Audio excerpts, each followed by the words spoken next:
Boss, question lang sa Neo 2. Paano yung front follow? Meron kasi ako, kaso hindi ako marunong ng front follow. Follow lang alam ko. So, paano daw ang front follow? So, i-on natin.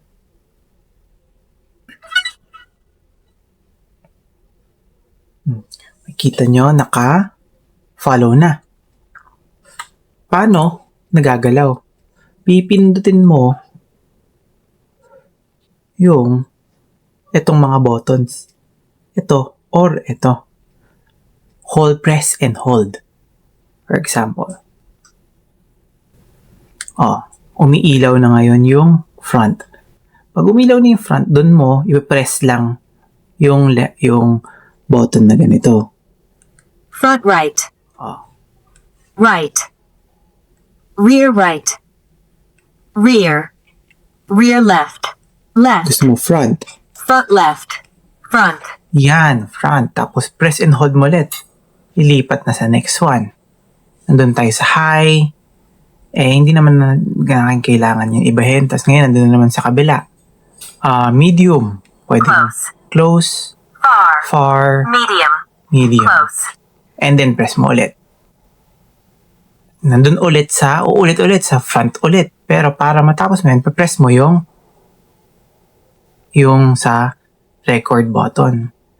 Yan na, hindi na siya umiilaw. Ngayon, pwede mo nang i-follow.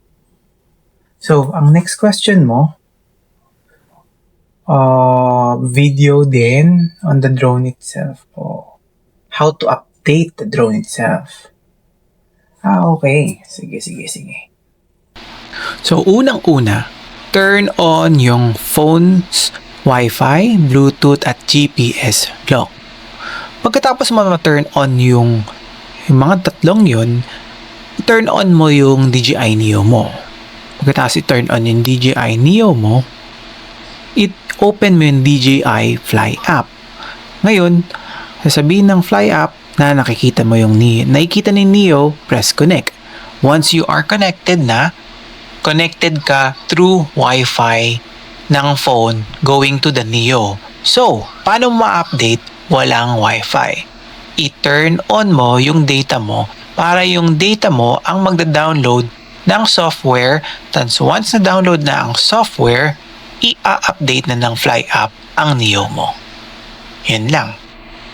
Okay, so nasagot ko na ata lahat ng mga tanong mo. Kung meron ka pang tanong or mga iba dyan may tanong, mag-PM lang kayo. Follow and PM me. Salamat! Salamat ka, Gamer. Click follow for more videos.